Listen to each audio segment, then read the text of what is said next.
Hello and welcome everybody into the PHNX Sun Show. Not a lot going on this Friday, so we'll probably bullshit for a little while and get out. I'm Aspo, he's Gerald, that's Saul, and it's Flex. Gentlemen, how are you today? Friday with the fellas. Let's go, you Happy fucking nerds. Friday. Happy Friday. Hey, guys, before we start this off, I just want to give a special shout out to my nephew, Justin. Happy birthday and rest in peace. I'm wearing his shirt today. My sister and the family, this is my first time away from the family, not living in New Jersey on his birthday. And he's truly just incredible. That's what it says on my shirt. And I love you. I miss you. And rest in peace, my man. Love you to death. Happy birthday, Justin. Happy birthday, Justin. Feel for you, Flex. Glad to have you here, though. Thank you. I guess I shouldn't have started off the show the way I did. In retrospect, I did He's up forget there. that we were about to do that, and that was my He's error. up there laughing, man. He's loving this. Let's go. Oh, you know, we got a lot to talk about. I joke that we don't, but obviously the Deandre Ayton rumors won't stop. And I can't stop, won't stop. They just keep coming. And let's just get into it. What is the latest that you're hearing, Flex? Oh, man. Okay, so I'm going to try to get this together. Like, I went to bed 3 a.m, so I'm a little tired. But listen, man, things are fluid, and there's a lot of serious conversation. I think we talked about it yesterday on the show. My last update was that Phoenix, Portland, and Miami are indeed having conversations, and there is a fourth team. There is a fourth team that is now in the mix, and conversations are graduating to the point where I think something could happen. It's just a matter of working out the details. And I think it's okay to say the fourth team I've heard is the Indiana Pacers are poking around on this a little bit. And so now you're looking at potentially the Pacers, Suns, Heat, and Blazers talking about a deal. And that gets very intriguing when you start to look at the roster construction and what could potentially shake out of this. So it's very fluid. It might happen while we're talking live. Happy Friday here, man. And if it does, that'd be great. But if it doesn't, we'll have you updated on everything as we go. Interesting. The interesting 4 teams there. You start to look at it. You look at the money. You look at who might make sense. And one name, when you said the Pacers, that came to mind is TJ McConnell, who we've talked about the Suns' interest in this guy for a while now. Is that a name that intrigues you guys in all this? absolutely. I feel like he's only on an $8.7 million contract. So if he's coming here with Nurkic, that's not enough money to make it work. So you'd probably still need a third piece in that. But McConnell would be kind of the true point guard that everyone has been criticizing the Suns for not having on the roster to this point. I think some people have been underrating what Jordan Goodwin can do as a playmaker, but McConnell is another gritty defender who will harass players up and down the court. He's a great facilitator. He's really good at driving and kicking and finishing in the lane. He doesn't take a ton of threes, but he was super efficient on them last year. So he would be a reliable role player. He's one of the better backup guards in the league. I am curious what that might mean for Goodwin because I love Goodwin, but he's kind of the only other trade eligible player on the roster right now. Since a lot of these other guys are free agents that were recently signed, they're not available to be traded until December or in Okogie's case, January. So I'm curious, obviously, if you're bringing in like Nurkic and a McConnell and a third player, that means you're bringing in 3 guys and only sending out 1. So Ish is probably going to get cut, and then you're going to have to cut somebody else. Yeah. I mean, who else? I mean, looking at this, Miami's got some young guys on that roster, but is there anybody that stands out that you go, okay, if say it's a McConnell from Indy, what would that piece from a Miami be? Because I imagine you got to get one piece from Miami if you're the 3rd team or 4th team in this deal. Yeah, I mean, I've heard Caleb Martin thrown out there plenty of times, and so he's a guy I like. I mean, I'm high on Caleb Martin. I think he's a very good player. Anybody that plays for Coach Spoelstra in Miami and plays a prominent role on that team can play for me. That's to me the best coach in basketball. And so you look at a guy like Caleb Martin, and then you maybe add in a McConnell or a Nurkic or another piece here or there, but you start to kind of put the puzzle together, and you start to realize that it's power in numbers here. You know, Deandre Ayton is the best player going out from us, but if you can add 3 quality guys two of them that may start right away, and then a third guy that goes right into the top 8 rotation. That's intriguing, man. I will say if they get the Caleb Martin, if Martin is a piece that's involved that's coming to Phoenix, and they get the Caleb Martin that he was during the Heat's playoff run, like that is actually a needle mover and a potential 5th starter right off the bat. Like he's a guy that averaged 19 points and 6 rebounds a game on 60% shooting, 49% from 3 in that Eastern Conference Finals against Boston. Like he was arguably the best or one of the best players in that series, in a series that featured Bam, Jimmy Butler, Jason Tatum, Jaylen Brown. Like he was a legitimate difference maker. And he's a guy that's a good two-way player. He's a little shorter at 6'5", but his 6'10" wingspan helps make up for that. And he's a guy that could help move the needle. I know we've talked about the Suns did a really good job of getting quality players on veteran minimum contracts, but this guy is only on like a $6-7 million deal. And I think he would really give you a reliable rotation player come playoff time. Well, and if you bring him in, I think he's on a 1 year. He's on expiring. He's got a player option for next year. But you bring him in, you can then extend him, and even though you're in cap purgatory like they are, he's your own player at that point. Yeah. So there's another nice young piece that you can keep in the fold too. That's where I think this whole deal hinges on, is can you get that nice younger piece that can help you now, help you in the future if they grow. And I think Caleb Martin, would fit that mold that you'd be looking for. I'm conflicted on how I would feel about this, to be honest with you. We've kind of talked about some of these scenarios, and I don't know. I still don't know how I feel. Again, there is the allure of what can DA do under Frank Vogel that is still prevalent with me. But I also acknowledge the fact that DA has been wildly inconsistent. And how many chances do you give him before you finally wave the white flag and say we gotta surrender the goods to somebody else? Because listen, he did not leave everybody on a high note last year. He had basically his last 3 playoff performances have been, our last 3 playoff series have been pretty mid, if not less than that. And you need more consistency. I don't know if Nurkic, I definitely don't believe Nurkic is the total answer, but if you're able to get some other pieces and you get quality depth, we just talked about the Lakers yesterday and we talked about their depth, right? I think the same argument could be made if you made a trade like this with TJ McConnell and Caleb Martin added to the mix, that you have the same kind of depth, if not better, than the Lakers. And then you can match up and you can wear down a team like the Nuggets and just about any other team in the league, because the depth would just be insane. But at the same time, when you're talking about the flexibility that you want on the court, and especially from the big position, it's not easy to find bigs that are as agile as Deandre Ayton has shown he can be on the perimeter. And you wish he would have more success at the rim.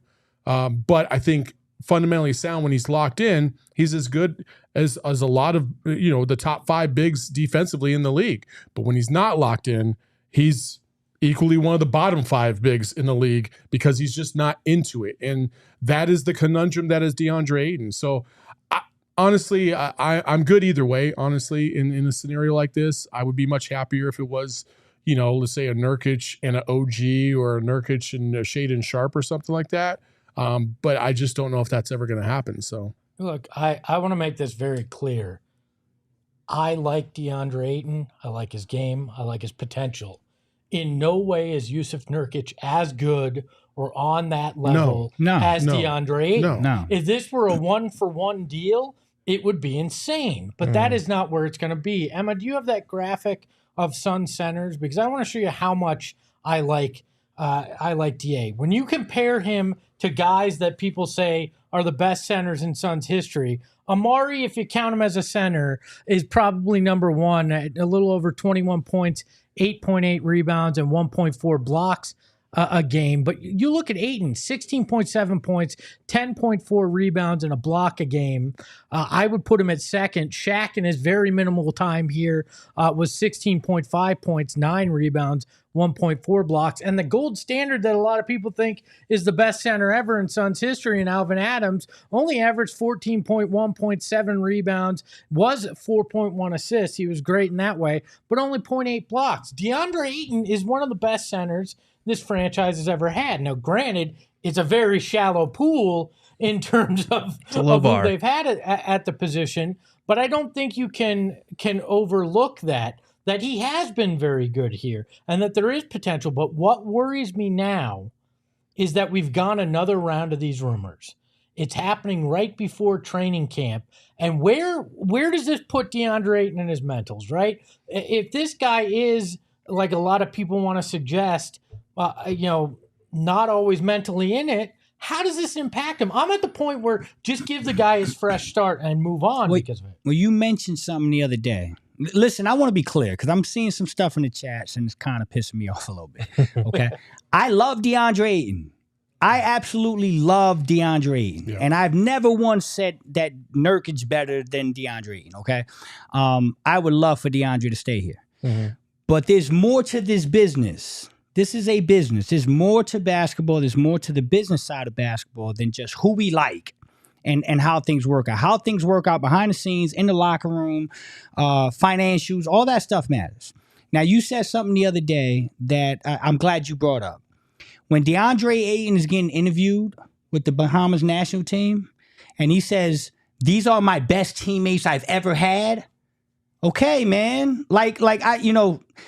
Guys, you can lead a horse to water, you can't make him drink. Okay? There are certain things that just, when you start to go down that rabbit hole, you start to connect the dots and see why a lot of these talks are happening. And so with that said, I don't know that the Suns want to go into media day again in 2 weeks and have the whole center of the room and all the attention on, "Hey, DA, how you feeling? Hey, DA, do you want to be here? Hey, how's this going to work?" I just think there's a part of the organization that is kind of ready to move on.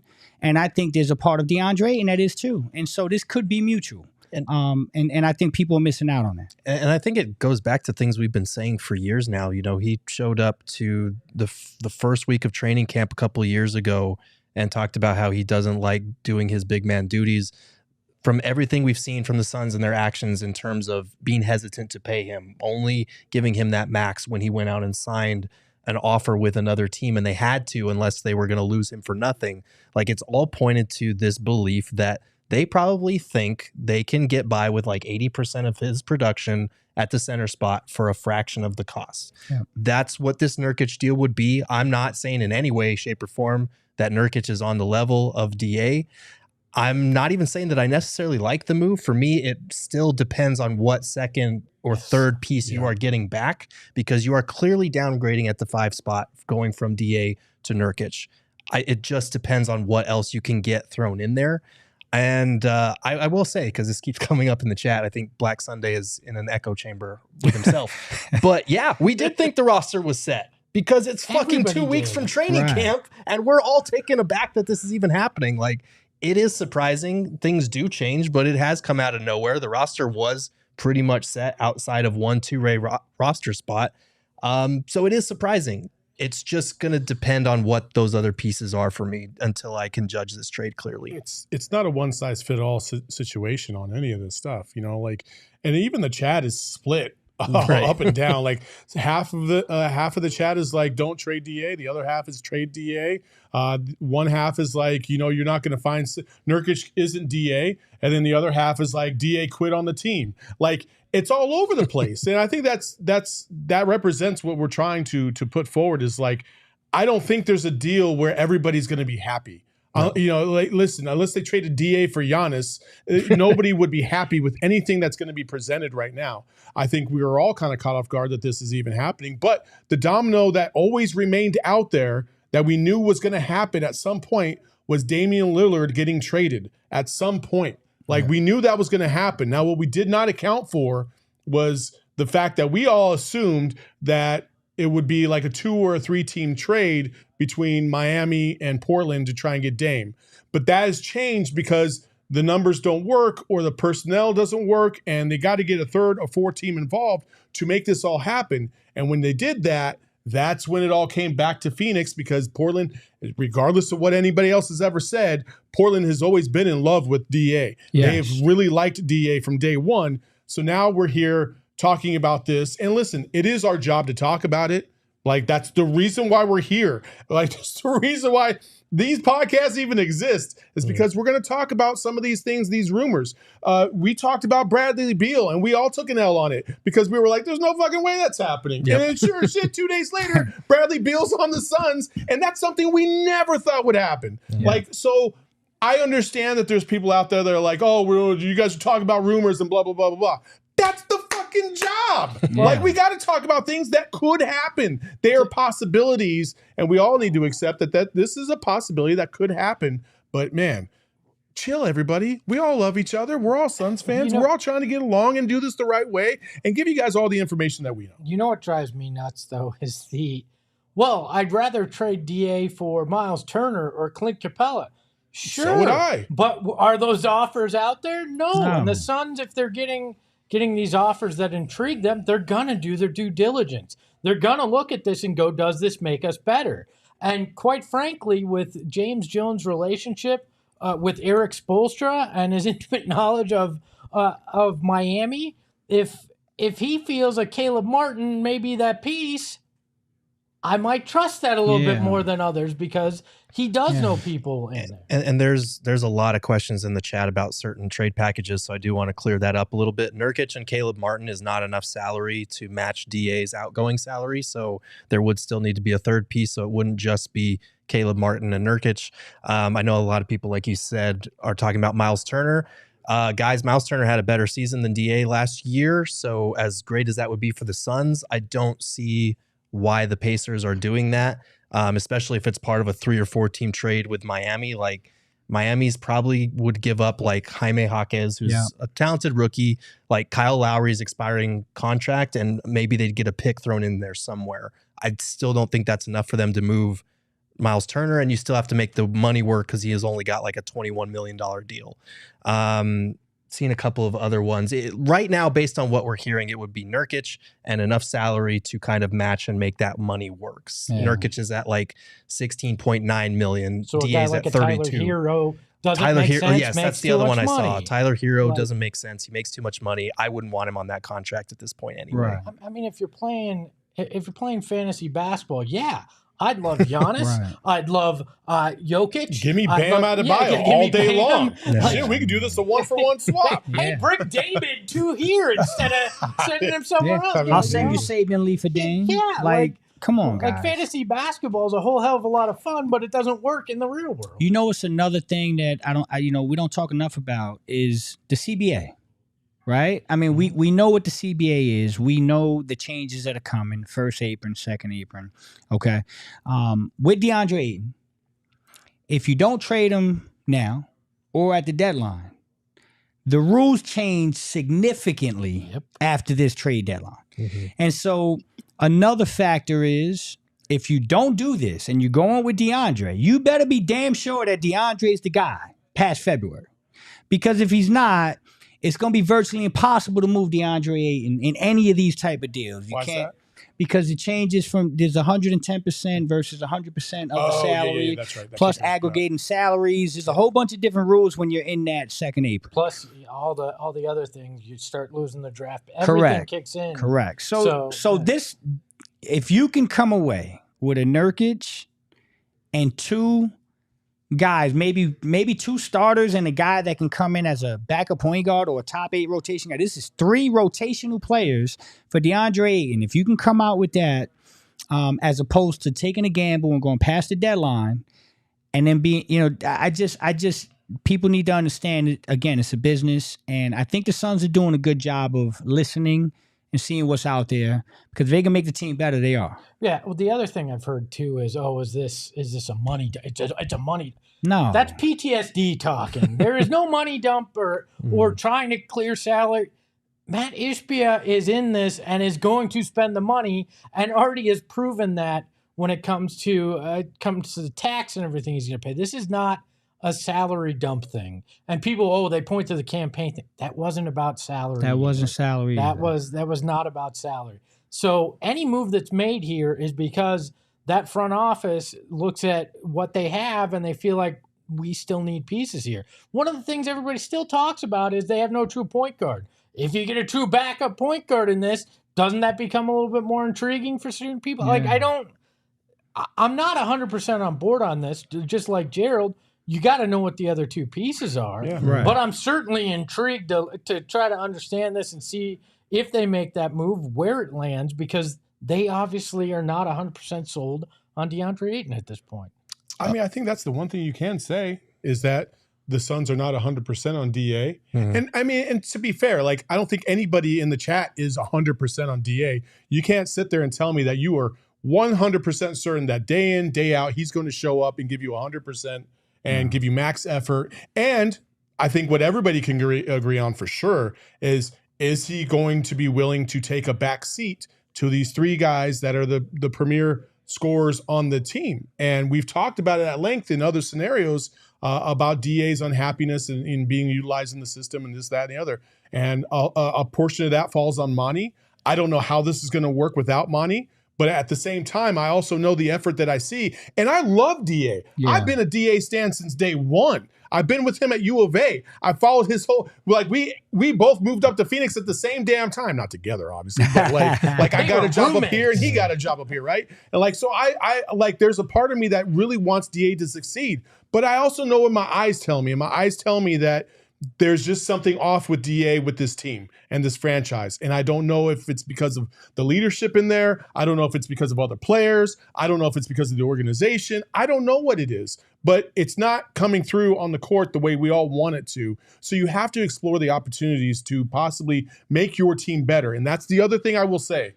You don't make a trade unless you're making it unless you're doing something to make your team, to improve your team, right? Yeah. So whether that be assets or you're saving money or you're getting another player in return that's going to help you win a championship, one of those three have to happen. So it's not a salary dump in this case. We know that that's not going to be the case because the rules won't allow it to be that case. So it has to be better players or draft assets, and you're going to probably get better players. Yeah. In totality, not singular.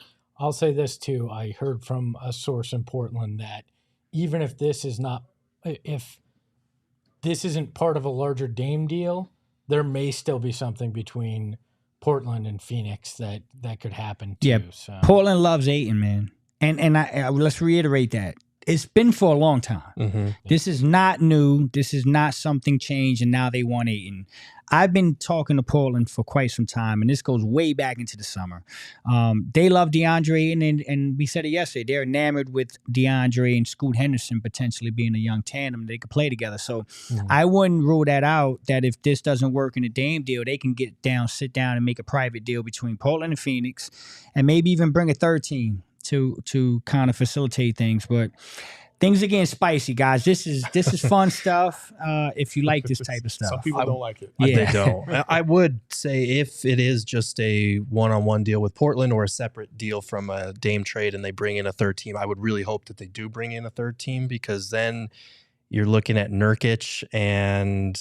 Well, you also don't know what they get in return in a Dame deal, so you may. Well, if the Dame happens first, it might not happen first. But it's tough to say. But I would say I would prefer them to bring in a third team, just because, like, you would money wise, Nurkic, Shaedon Sharpe, and Nasir Little works, but I don't see the Blazers giving up Shaedon Sharpe. I had one Blazers person reach out to me because I'd speculated about Sharpe and maybe he's available.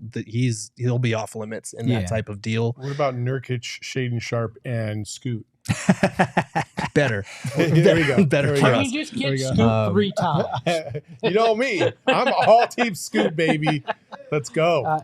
DA may not be in James Jones' inner circle, but if you want to be in Circle K's inner circle, you can download their app today. Highly recommend it. If you sign up today, you're going to get 25 cents off per gallon for up to 5 fill-ups. And right now, we all know we can use that. So join that Circle K app by downloading or join the inner circle by downloading the Circle K app today. Terms and conditions apply at participating locations. Visit CircleK.com for details. And they give you all sorts of other great perks in there. I got like 5 free Polar Pops. They're doing buy one, get one free things in there. Highly recommend you check out that app. Also, check out Fubo TV. They got you covered this weekend. You love college football, you love the NFL, they got both for you. And it's simple. You can watch it on the go. You can watch it at home with multi-view. Whatever your choice, you can make it happen. Make sure to check in. They've got the Pac-12 network. I have not had the Pac-12 network in years, and I got Fubo for this season, and now I can watch ASU get the brains beaten in, and U of A play some mediocre football. I'm really excited now that I can watch that. I don't think Espo realizes he works for PHNX. That's cool. Damn. I'm being honest with the people. That's cool. I'm being honest with the people. That's awesome. You can also catch the Cardinals this weekend. They also have NFL Network and Red Zone. You can check it all out. Watch all your favorites with Fubo. Go to Fubo. They broke this up. FuboTV.com/PHNX to sign up for 15% off your first month.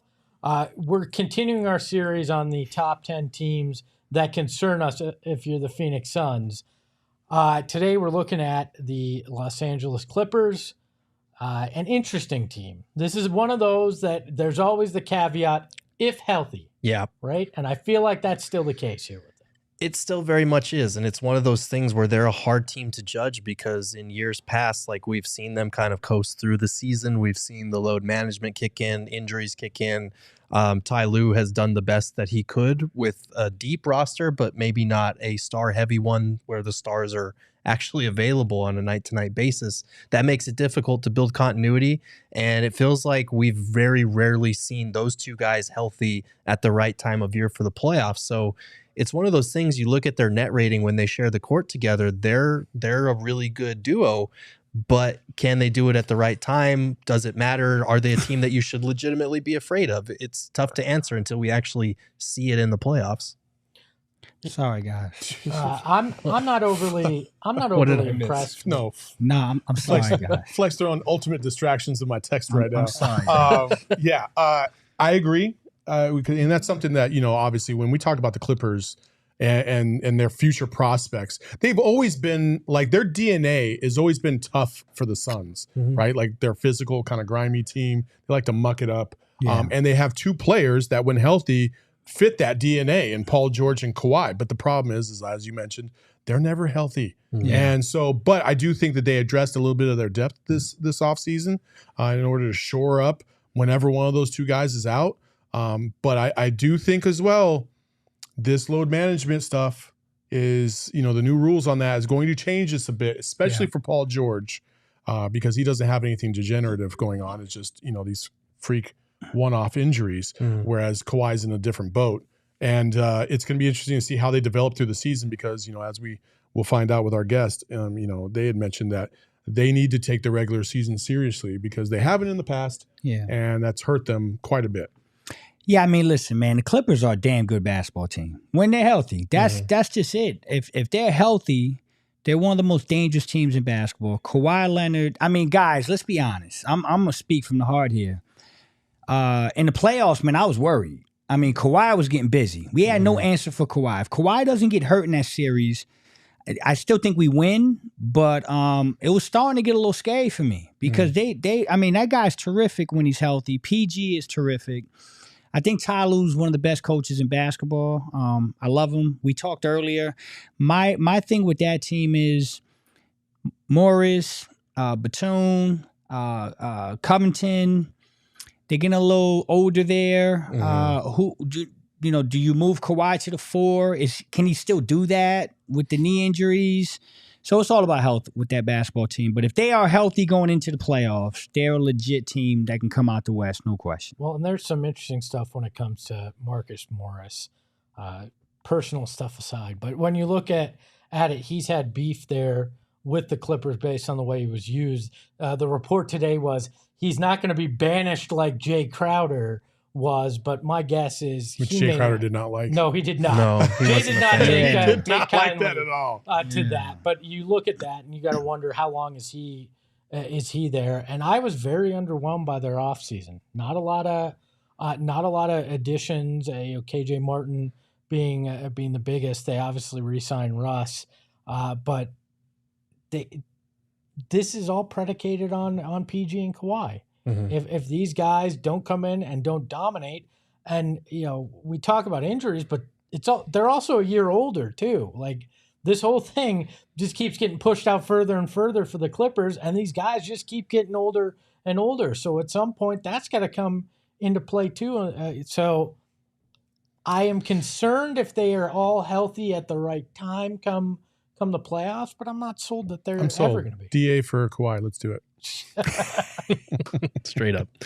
I like the addition of KJ Martin, but you're right, they didn't make a ton of changes. It felt like they kept most of their guys except for Eric Gordon, which thank you for that.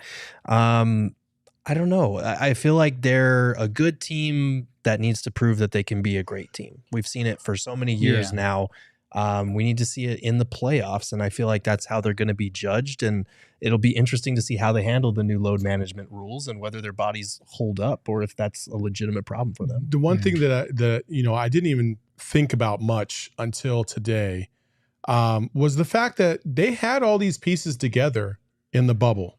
Mm-hmm. And for whatever reason, these guys just did not want to be in the bubble. They played like they didn't want to be in the bubble, and they were out. And that might have been their only legitimate championship opportunity with everybody healthy. Yeah. And if you think about that, wow, what a missed chance for them, because they could have won the championship that year, but they didn't take it seriously. They didn't want to be there. And, listen, when you have the opportunity to win a championship, whether you want to do it or not, you got to take advantage of it. Yeah. And so now, as we've gone the last couple of years and they've been riddled with injury, hell, Kawhi hasn't even played in the playoffs. He hasn't played in the whole playoffs, first of all. Yeah. And last year he played 2 games and then that was it. And you look back at that bubble and you're like, that's where you lost it. That's where you lost. That's where you lost your opportunity, because they win that championship and maybe things turn a little bit and they change a little bit. The DNA changes a little bit and maybe they find themselves in that opportunity a couple more times. But as we're sitting here, they still have never reached the NBA Finals, and who knows if they ever will. And the irony of it is Big Bro end up winning the NBA Finals in that bubble, year. Right? So they take that banner to your house. You didn't take it serious, and Big Bro came in and did and walked away with a championship. So you're right, though. I think that was the opportunity. That was the team that should have done it. And I do believe that when you get over the hump, if they win that year, it changes the dynamic of everything. Now the next season has more expectation, what you do in the offseason, more confidence, more comfort, more continuity. So more people want to come join your squad. Join your squad, right? Stuff like that. Let's just play in a vacuum. Everybody's healthy. Both sides, Suns, Clippers. You face off in whatever round. Are you confident that the Suns take care of business in that situation? I am, but it would be a tough series. Mm-hmm. It would go 6 or 7 easily. Listen, the Clippers, they're kind of like Memphis, where they just kind of try to be grimy and they try to muck it up. Mm-hmm. They try to take away. Ty Lue is a fantastic coach. There's a reason why the Suns were interested in him and tried to get him, despite the fact that he was still under contract with the Clippers, because they saw the value that he could bring. And listen, he's one of the best coaches in terms of trying to take away your strengths, and he tried to do that last year. Even that series, it was a 5-game series, but it wasn't a clean, smooth 5-game series. There was, even without Kawhi, it still was kind of a grind to get through those games. So that's why you got to take the Clippers seriously. But I ultimately think that this Suns team has got way too much depth. They also have some physical, tough players now that I think that they were lacking last year. And so I don't think it'll be quite as, treacherous as it was before. The Russell Westbrook thing is still a wild card to me, because I know a lot of people, myself included, were proven wrong about how effective and impactful he could be on that team, especially coming off a pretty disastrous run with the Lakers. Like, he was legitimately good for the Clippers, but can he do it for a full season and another playoffs? I'll need to see that before I believe it. Yeah, I think, everyone healthy, I think the Suns still win that series. But like Saul said, and like it's gonna be a tough series, man. I mean, those guys are just well coached, and they're very good basketball players. If I had to lean, I go Suns in 6, but it won't be easy because those guys are dynamic. I mean, they scare the shit out of me, honestly.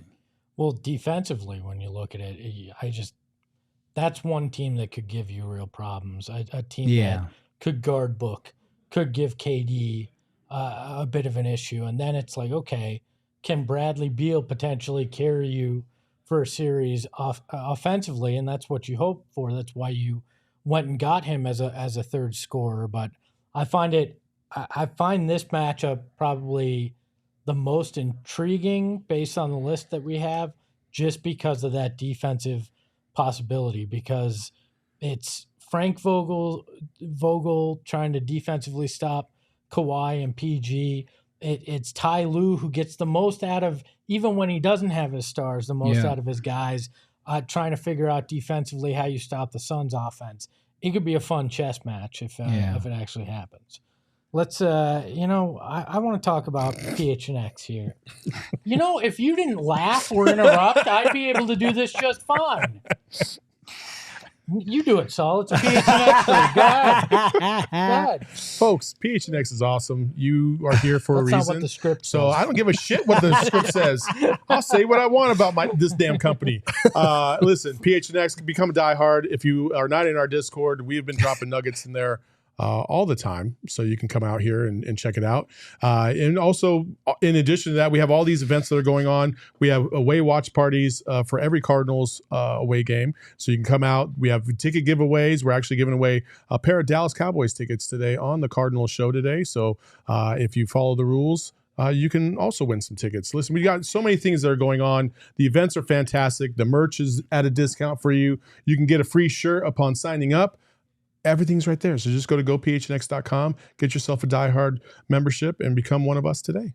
Yeah, if you want to go to the watch parties, they're out at the BetMGM Sportsbook. And right now, BetMGM has a great deal for you. If you sign up using the code PHNX and you bet at least $10 in that mobile app, you're going to get $200 in free bets instantly. Bonus bets that you can use on any bet that you want. I highly recommend doing it. I've done it, and it's just super easy. Download the BetMGM Sportsbook app on iOS or Android, or you can visit BetMGM.com. Sign up using that promo code PHNX. You're going to bet that $10, and you can get those $200 in bonus bets instantly. It is just that easy. I love it. I won about $180 last weekend betting on your Vikings. First touchdown, got that right, and won some money. Also bet Colorado State over Colorado, and was pretty damn close to winning some sizable cash. You called that. I heard it. You said it right here. You said Colorado State's going to win that game. So I don't think Colorado's going to win this weekend. I think they are. I think the magic carpet ride comes to an end. You see, I got the shades on, man. Yeah. My boy Prime. I missed 2 games in a 14-team parlay. Damn. Only 2. That's rough. Damn. Kansas State on the road on 14? a 14. Yeah, I would have won $10,780 off a $10 bet. Damn. Yeah, I was a little bitter. I could swallow a little bit more because the first game of the day was my first loss. Mm-hmm. Oh, it was on a 61-yard. So you didn't. Yeah. 61-yard field goal in overtime or at the buzzer to lose. Okay. Man. And then the last one was Tennessee getting upset on the road at Florida. Yeah. If those two go my way, I'm not sitting here right now. I am. Just a little bit richer. How little do you think he gets paid? That $10K? That's fair. I'm out. $10,000. Yeah, let's go. Scrooge McDuck over here, bro. I could pay my rent for 5 more months. Let's go. Hell yeah. If you guys have some bets that you want to make on college football or the NFL this week, and again, sign up for the BetMGM Sportsbook app. Use that promo code PHNX.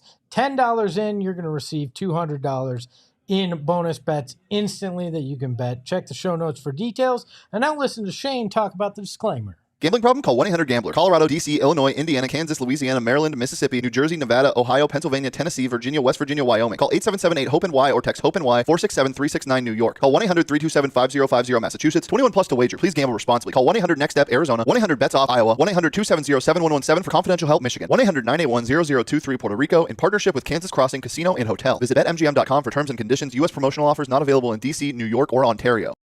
Really excited to continue our Clippers conversation as we bring in Brian Sieman, the television play-by-play man for the Clippers. Brian, how are you today, man?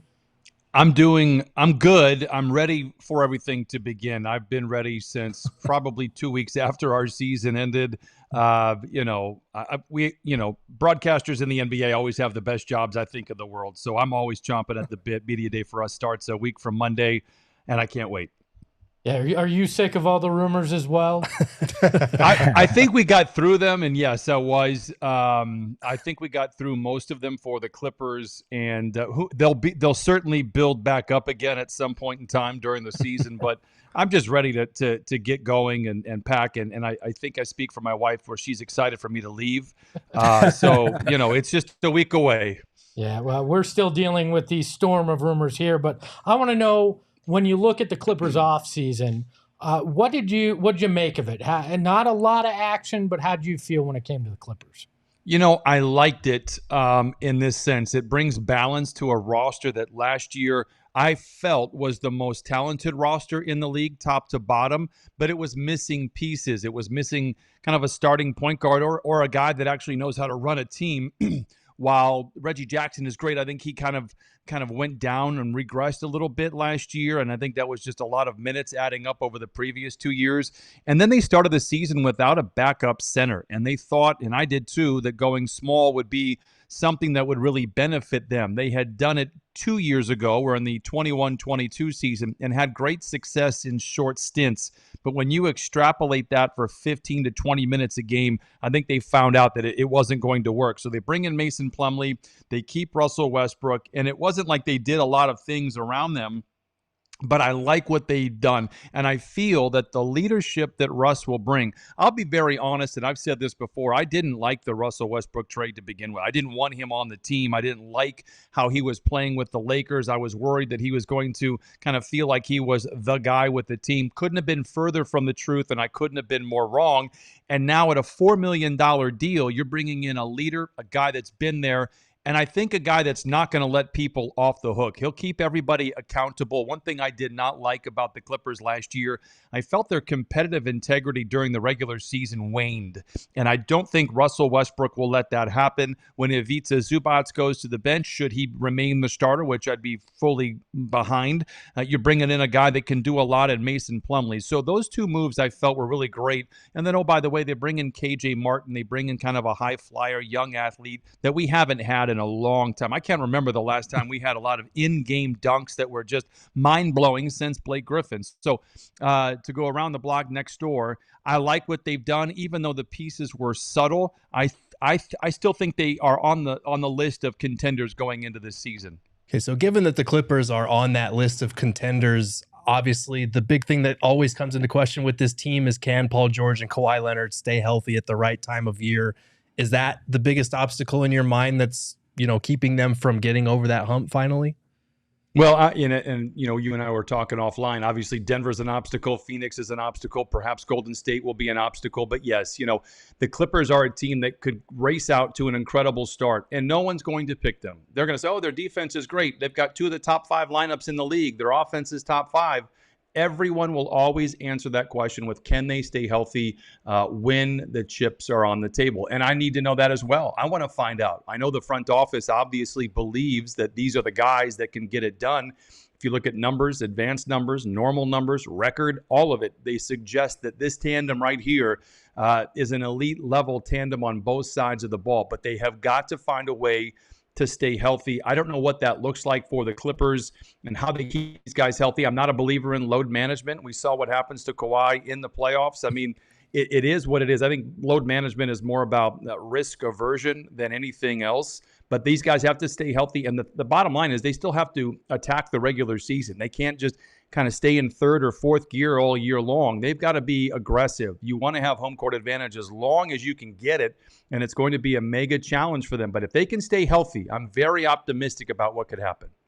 Okay, so speaking of staying healthy, the new load management rules are now in effect. And if there's ever a team that has been criticized for load management, it is the Clippers. How do you think that that's going to fare this season? And could, honestly, from my perspective, maybe that's a bonus, something that's going to push these players to play a little bit more, might not be such a bad thing from time to time. Well, judging from what Ty Lue said, and Lawrence Frank said this 2 days, after the Clippers were eliminated from the playoffs by Phoenix, he said, look, we need to take the regular season more seriously. And then you fast forward a month, Ty Lue said the same thing, and he said, it wasn't about us not understanding that we got to win as many games as possible.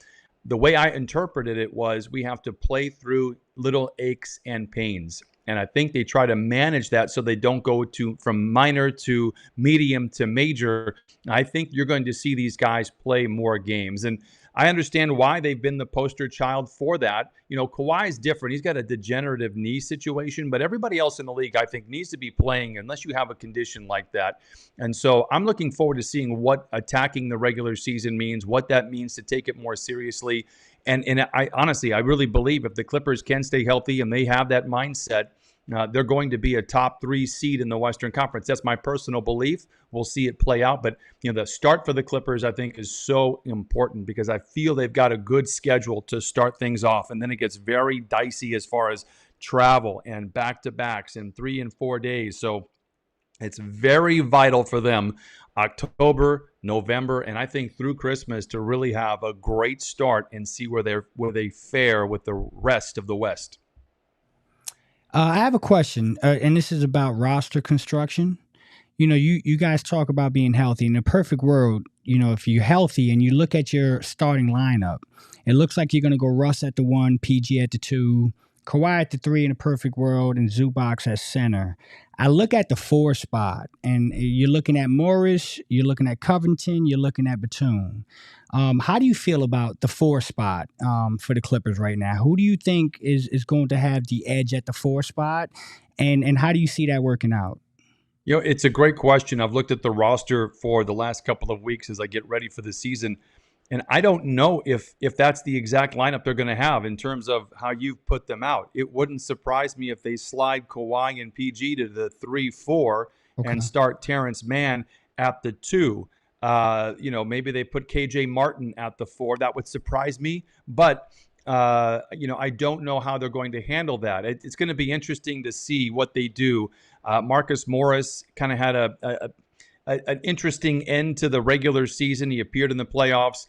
Batum did not play well in the playoffs, but I still like him, and perhaps in that starting lineup, he could be a facilitator. You don't need a scorer in there, and I think that's why I think Terrence Mann works well at the 2. But if you start Batum, I think that would be my personal choice if that's the role, if that's the position they're looking for. But I wouldn't be surprised to see, and even though players don't like to play up, they like to play bigger. We talk about Anthony Davis not wanting to play the center. I understand that. There's a lot of physicality there. Right. But it wouldn't surprise me if you move Kawhi PG to the 3-4 and you can interchange those 2 guys and start Terrence Mann. I'm actually very curious about that. I could be way off. So I'm actually very much looking forward to seeing how that plays out when training camp begins on October 3rd. So we here in Phoenix have benefited from it. And one guy that the Clippers decided to let go, and Eric Gordon. Were you surprised that they let him go? And what did you see from him at the end of the year that impressed you? I thought he was really terrific. Essentially they traded Luke Kennard for Eric Gordon, and there were some second-round picks, and it wasn't directly with team to team, but that's what the position was. And he was a strong guard that can get anywhere he wanted. I've been with the Clippers for a long time, so I was here when he was drafted, and I knew then that he was not afraid of the moment. He was ready to go when the lights were on, and the Clippers weren't very good in 2008, but whenever there was a big game, a big opponent coming in, or a big shot that needed to be taken, he was really quickly jumping up to do that. And we saw that a little bit against the Suns in the playoffs. So you guys got a good one.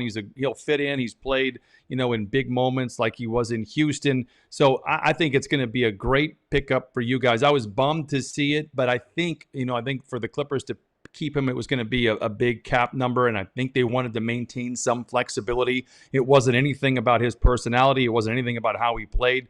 Phoenix got a really nice piece. You got a lot of shooters there in the Valley. It'll be interesting to see how that all comes together. It's going to be, God, I can't imagine what the offensive efficiency is going to be for the Suns in a slump. I mean, it's going to be record-breaking. So it'll be exciting to watch from afar, except for the 4 nights that we play you guys. You guys are building something kind of cool out there, a new arena. Steve Ballmer can't talk enough about the toilets out there. But there's also this mile-long big screen that's also going inside the arena and all these other things. What have you seen, heard, and how excited are you for the potential for this new arena? No, I'm over the moon for it. I will say I'm sentimental, and I did my first ever NBA game 20 years ago at Staples Center when I worked for another team. So there's going to be some sentimentality for me to leave downtown Los Angeles. It will end quickly. Intuit Dome is going to be phenomenal. I've toured it. I've been able to see it. I've seen the kind of framework for what that scoreboard that you're mentioning that is going to be in 4K. I mean, it's incredible. Just the bells, the whistles, the toilets, everything is going to be top notch. And it's I know that we're rival teams and whatnot, but I will say this, and you guys are starting to learn what it's like to have a great owner that is committed to winning. We've enjoyed that now for the last 8 or 9 years. Steve Ballmer's a wonderful human being, but he is absolutely diehard for winning. And this is for the fans as well. And, in the 300 section, you're going to be taken care of just as much as you're going to be there on the front row, as they say, on the wood. You're going to have the same seating amenities. You're going to have the same comfort level. It's just a phenomenal place. I'm really looking forward to it for a variety of reasons. But obviously, we've been in the shadow of the Lakers in downtown Los Angeles. And I get it. They're the gold standard, I think, in the NBA. We've had to live in that shadow, in that arena. We get the worst dates. Just check our schedule and compare it to anyone else's in the league. It's garbage. Back-to-backs. We have noon games, noon back-to-backs at home. It's a brutal schedule that we've had to endure really for the last 5 to 10 years. I think that goes away with this new arena. We'll get a much more agreeable schedule, better dates, and just not so many crazy days where we're playing 4 and 5 or 5 and 7 or whatever it turns out to be. So there's so many great things that go along with it. Schedule is one, but the fans, this is a hardy bunch of fans. I mean, they're desperate. They're starved for wins, but they just stay with us, and now they're going to get rewarded. It's their own place. They don't have to worry about anybody else living in their beds or messing around their chairs or dealing with their cupboards. These guys, it's going to be their own arena, and it's going to be phenomenal. And I really do think it's going to be a destination for other fans just to come and see it. It's going to be wild. That scoreboard is going to be crazy. It's just nuts. Everything, all the things that are going on, with a tech kind of giant that Steve Ballmer is, it's going to be top notch. Brian, we really appreciate your time. We wish you the best of luck this season, except for the 4 nights that you play the Suns and if we meet in the playoffs again. Make sure you can follow Brian at Sieman, Sieman on Twitter. And Brian, thanks again. Gentlemen, this was a pleasure. And anytime you want to chat some NBA basketball, I'll be here for you. Big thank you to Brian. Enjoyed him. We'll have him back on when the Suns play the Clippers. Yeah, real chill. I like that a lot. Not every TV personality is that easygoing, but it was fun. No, that was great. Yeah, he was great. Let's take a look at a super chat that we got a little earlier today on the program from Brian. He says, DA supporter here. I'll be pissed and upset if they trade him, but I am a Suns fan first. The deal better be a great deal, not a good deal, though. So, all right. It's fair. Well, I guess it'll depend on what your definition of great that is subjective, but I hope that it meets your requirements. We might have a great deal of time before you find out. So. Hey, we do have one thing to get to before we head out of here for the weekend or whatever it's going to be. It's a weekend. Well, who knows if we're actually going to have a weekend with all these rumors going on. But let's Emma, always the Debbie Downer. So Aaron Gordon, not a friend of the program, a Denver Nugget, got this piece of bling that TMZ Sports got a hold of. Yeah. It is Aaron Gordon dunking over Landry Shammet. Wow. This is just cold. Like, I'm sorry, man. but like that's something. That was cold-blooded. I do Can't stand I do love the touch that it is the NBA championship trophy that he's holding up at the top, which Good for him. I guess to the victors go the spoils. Good but for him. man, I have no emotion about this.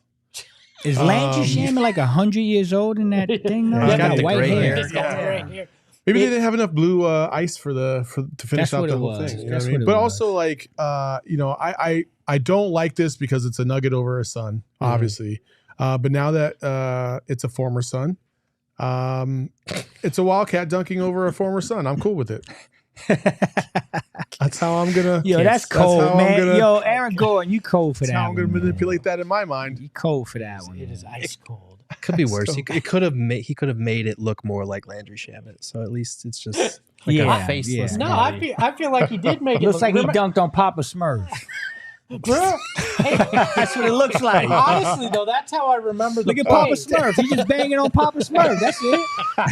I actually remember all the color draining out of Landry like that as Aaron went over. It was like, I didn't make the right business decision. You know? If you could make a chain out of like an iconic moment of your own here Mayo? on the show or in life, what would it be? Me eating a shoe. Like, and then Gerald telling me, yeah, don't do that. Get your shoe out of here. Yeah. That would be it. Oh, that's Me, a I tough would one. make Gerald's weird face. You know, he was like, yeah, I would totally make that. I'd wear it as a chain. That's probably my best answer. I Flex ain't hasn't got, had enough moments. I ain't got enough, man. I ain't got It's just the enough. sunglasses. Me spilling a drink on the set is my. That's about it. That happened off camera, but it did happen. Guys, we probably should get out of here so we can rest up for whatever the hell is to come over the next few days. If something breaks, if there are any more major rumors or a trade to go down, we will be here for you. Subscribe and like here on YouTube to make sure that you get it, or become a subscriber to our audio podcast as well, wherever you get podcasts. You can follow Flex at Flex from Jersey. You can follow Saul at Saul_Bookman. You can follow Gerald at Gerald Bourgain. You can follow the show at PHNX_Sons. You can follow me at Espone. Remember, even if Deandre gets dealt, we'll all get through this together. Ahoy, hoy. Dallas retro, tell the Phoenix Metro. Megas in control and he ain't never gonna let go. PHNX though, Lindsey, Gerald, Espo. Saw past the ball, we here to turn up the tempo. Got to understand me, I'll always.